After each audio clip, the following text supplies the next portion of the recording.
আসসালামু আলাইকুম রহমতুল্লাহি ওবরকাতুহু। সম্মানিত দর্শক, দিল্লি থেকে শেখ হাসিনা বাংলাদেশে আসার জন্য ছটফট করছে। যদি আমাকে জিজ্ঞাসা করেন যে আপনি কথা জানলেন কি করে, শেখ হাসিনার সঙ্গে আপনার কোনো কথাবার্তা হয়েছে, বা তিনি কি আপনাকে ফোন করেছিলেন, বা আপনি কি ফোন করেছিলেন, অথবা বর্তমান প্রেক্ষাপটে শেখ হাসিনার এত বড় দুঃসাহস হবে সে বাংলাদেশে আসবে, এটা কি ধরনের কথা? আপনি কেন মানুষকে কনফিউজড করেন? এ সকল কথার উত্তরে বলতে হবে যে শেখ হাসিনার সঙ্গে আমার কখনই কথা হয়নি। টেলিফোনে জীবনে আমি তার সাথে কোনোদিন কথা বলিনি, নেভার এভার ইন লাইফ। কখনো, যাকে বলে, আমি যখন এমপি ছিলাম তখনও কথা বলিনি। তিনি বেশ কয়েকবার আমাকে আমন্ত্রণ জানিয়ে তার অফিসে নিয়েছিলেন কিছু কথা বলার জন্য, কখনো পরামর্শের জন্য, কখনো বকা দেওয়ার জন্য নিয়েছিলেন। এর বাইরে আমি কখনো তার অফিসের ছায়াটি পর্যন্ত মারাইনি। আমার যতদিন ক্ষমতা ছিল আমি নিজের জায়গায় থেকেছি। আমি কখনো গণভবনে যাইনি, কোনো দিন আমাকে দাওয়াত না করা হলে গণভবনে যাইনি। আর বঙ্গভবনে তো দাওয়াত সংগতিকরণী সংসদ সদস্য হিসেবে পেতাম। একটি বারের জন্য আমি ২ বার গিয়েছি মানে বঙ্গভবনে। প্রথমবার হলো যখন প্রথম মন্ত্রিপরিষদের শপথ হলো সেদিন। আর সোনিয়া গান্ধী যখন এলেন এবং তিনি যখন বক্তব্য দিলেন, তাকে সংবর্ধনা দেওয়া হলো বঙ্গভবনে। ওই ২ বার আমি জীবনে বঙ্গভবনে গিয়েছি, কিন্তু কখনোই আমি আর বঙ্গভবনে যাইনি। আমার কাছে এটা একটা ঝামেলা মনে হয়েছে। আরেকবার গিয়েছিলাম, সেটা হলো আব্দুল হামিদ সাহেব যখন প্রেসিডেন্ট ছিলেন, তখন আমার এক বন্ধু হঠাৎ করে আবদার করে বসলো। আমি বললাম যে ওনার সাথে আমার খুব ভালো সম্পর্ক, তো উনি বললেন যে আমাকে একটু বঙ্গভবনে নিয়ে যান। তখন আমি তাকে নিয়ে গিয়েছিলাম। এই সাকুল্যে ৩ বারের মতো আমি বঙ্গভবনে গিয়েছি। অথচ ৫ বছরে রাষ্ট্রীয় যে অনুষ্ঠানগুলো আছে সেই অনুষ্ঠানে ৫ বছরে অ্যাটলিস্ট ২০ থেকে ২৫ বার আমি এবং আমার স্ত্রী বঙ্গভবনে যাওয়ার জন্য আমাদের নিমন্ত্রণ ছিল। আমরা কখনো যাইনি, আমার স্ত্রী একবারের জন্য যায়নি।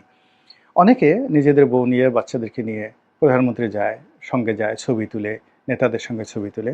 কিন্তু কেন জানি আমার আওয়ামী লীগের কোনো নেতার সঙ্গে কোনোদিন একটা সেলফি তোলা হয়নি, ছবি তোলা হয়নি। বিভিন্ন অনুষ্ঠানে হয়তো অনেকে ছবি তুলেছেন অনেকের সঙ্গে, সেটা তাদের কাছে আছে, আমার কাছে এই ধরনের কোনো ছবি নেই। জিল্লুর রহমান আছে ৩য় মাত্রার, তিনি মাঝে মধ্যে অনুষ্ঠান করতেন, তার ছেলের জন্মদিন, মেয়ের জন্মদিন বেশ ঘটা করে করতেন, বাংলাদেশের সবাইকে দাওয়াত দিতেন। তো এরকম তার অনুষ্ঠানে আমার স্ত্রী সন্তানদেরকে নিয়ে একবার গিয়েছিলাম। ওখানে দেখলাম যে তোফায়েল সাহেবের সঙ্গে আমার কিছু ছবি তার ক্যামেরাম্যান তুলেছে এবং পরবর্তীতে আমাকে আবার সেই ছবিগুলো দেওয়া হয়েছে। এছাড়া আমার বাইরে আওয়ামী লীগের আর কারোর সঙ্গে, শেখ হাসিনার সঙ্গে তো নয়, কোনো ছবি নেই। আমার অফিসে কোনো ছবি নাই, নিজের ছবিও নাই। একটা ছবিমুক্ত জীবন আমি করি, যেখানে আমি বাস্তব জীবিত আছি সেখানে আমার ছবি লাগবে কেন? তো এই কারণে বললাম এই কথাগুলো যে শেখ হাসিনার সঙ্গে আমার যোগাযোগ অতীতে ছিল না, বর্তমানে নেই, আর আগামী দিনেও হওয়ার কোনো সম্ভাবনা নেই। কেননা আমার মতো মুখ কাটা বা ঠোঁট কাটা যারা লোকজন আছে, যারা নাক উঁচু লোকজন আছে, তারা সাধারণত উপযাচক হয়ে কোথাও যায় না। আমন্ত্রণ না থাকলে যায় না। আবার আমন্ত্রণ হলে যদি দেখি যে ওখানে আমার সম্মানটা ওইভাবে সংরক্ষিত থাকবে, আমাকে ওইভাবে মর্যাদা দেওয়া হবে, এরকম 100% অ্যাসুরেন্স না পাওয়া পর্যন্ত যেই দাওয়াত করুক না কেন, যত বড় লোক দাওয়াত করুক না কেন, আমি নিজে সেই দাওয়াতে কখনো যাইনি। ফলে আমার সামাজিক জীবন, পারিবারিক জীবন কেবলই মাত্র নিজের কেন্দ্রিক, সেখানে থাকি। তো আপনারা বলতে পারেন যে তাহলে আপনি এত কথাগুলো বলেন কি করে? এই কথাগুলো বলার কতগুলো মাধ্যম আছে। প্রথমত হলো আই এম ওয়েল কানেক্টেড। সমাজের সকল স্তরের মানুষের সঙ্গে আমার যোগাযোগ আছে, টেলিফোনে যোগাযোগ আছে। অনেক মানুষ আমার অফিসে আসেন, অনেক বড় বড় মানুষ আসেন। আবার সমপর্যায়ের আমার যারা বন্ধুবান্ধব আছে তাদের সঙ্গে আড্ডায় বসি, এক টেবিলে বসি, সেখানে আলাপ আলোচনা হয়। আলাপ আলোচনার মধ্যে অনেক যাকে বলা হয় সত্য বের হয়ে আসে, গোপন বিষয় বের হয়ে আসে।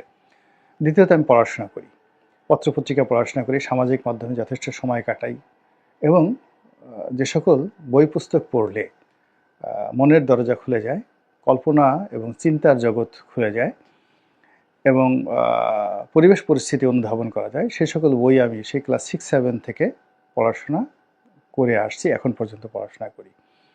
এরপর আমি ব্যক্তিগতভাবে একটা চরিত্র মেনটেন করি, একটা বিশ্বাস এবং একটা চরিত্র, ক্যারেক্টারিস্টিক্স বলতে যা বোঝায় সেটা একান্ত নিজের ব্যক্তিগতভাবে সেটা মেনটেন করি। পৃথিবীর সমস্ত লোভ দিয়ে, লালসা দিয়ে আমাকে আমার এই চরিত্রর বাইরে কেউ নিতে পারেনি, আমার বাবা নিতে পারেননি, স্ত্রী সন্তান কেউ নিতে পারেনি। একটা চরিত্র মেনটেন করি।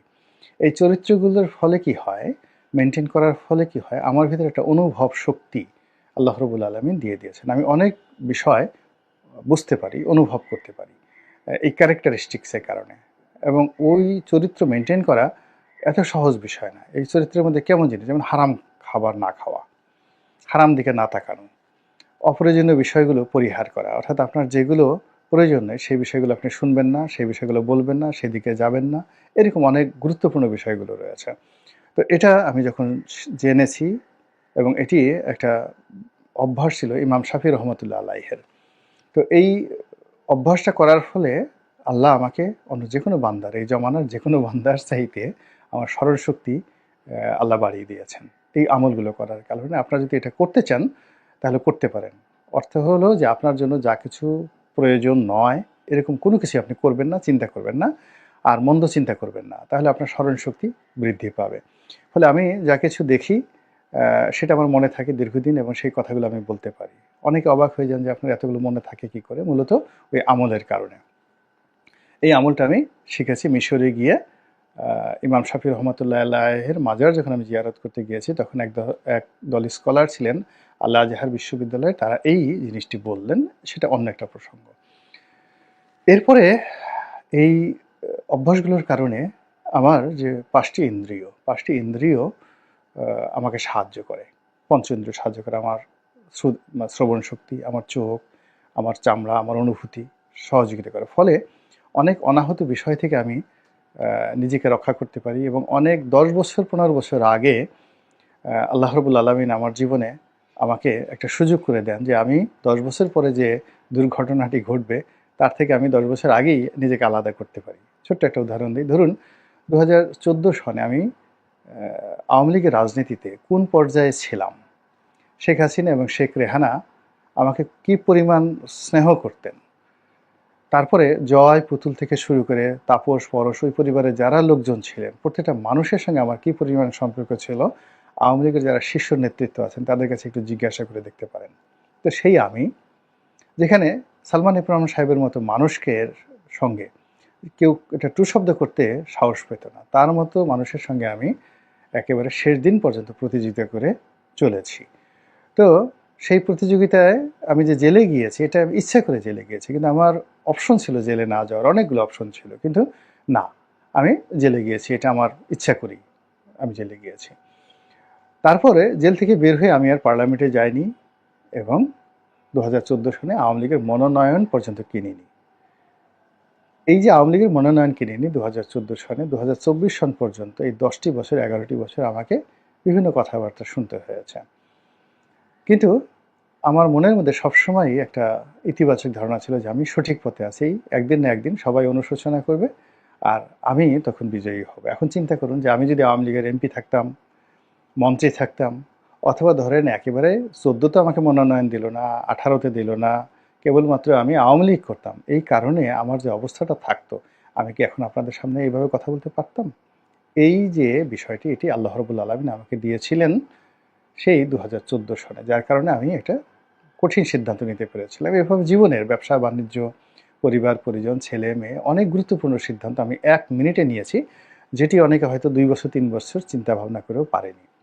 তো সেই অনুভব থেকে, এই যে একটা অনুভব, সেই অনুভব থেকে আমার কাছে মনে হচ্ছে যে শেখ হাসিনা বাংলাদেশে আসার জন্য ছটফট করছে। এমনকি তিনি যদি সুযোগ পান তাহলে দিল্লির যে নজরদারিতে তিনি এই মুহূর্তে আছেন, কঠোর নজরদারিতে আছেন, সেখান থেকে তিনি পালিয়ে হলেও বাংলাদেশে ঢুকবেন, এবং বাংলাদেশে ঢুকে তাকে যদি মরতে হয়, লোকজন যদি তাকে পাড়িয়ে মেরেও ফেলে, এটা তিনি জানেন।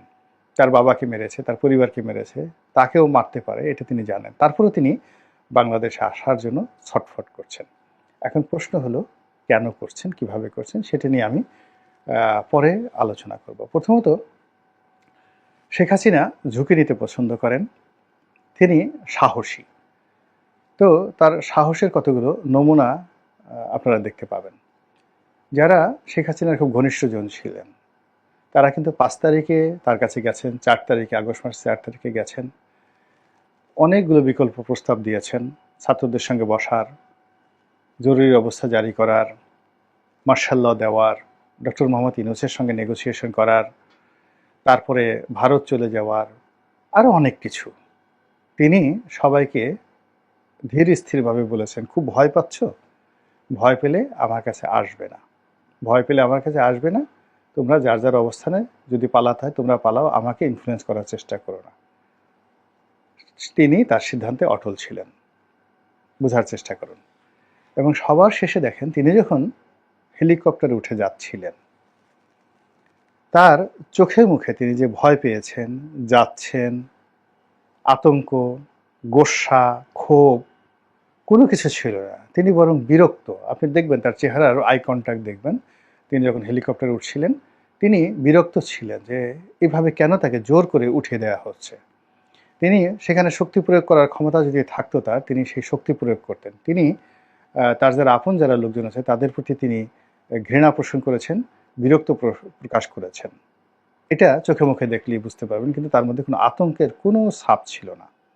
3 নম্বর হলো যে তার আপনজন যারা ছিলেন ওই মুহূর্তে শেষ পর্যায়ে যারা ছিলেন তারা সবাই, কেউ কাঁদছিলেন, কেউ আহাজারি করছিলেন, তিনি তাদের কারো দিকে তাকাচ্ছিলেন না। তার একজন মহিলা কর্মচারী ছিলেন বা সচিব ছিলেন, তো তিনি তাকে জড়িয়ে ধরে কান্না করার চেষ্টা করেছেন। শেখ হাসিনা তাকে সান্ত্বনা দিয়েছেন।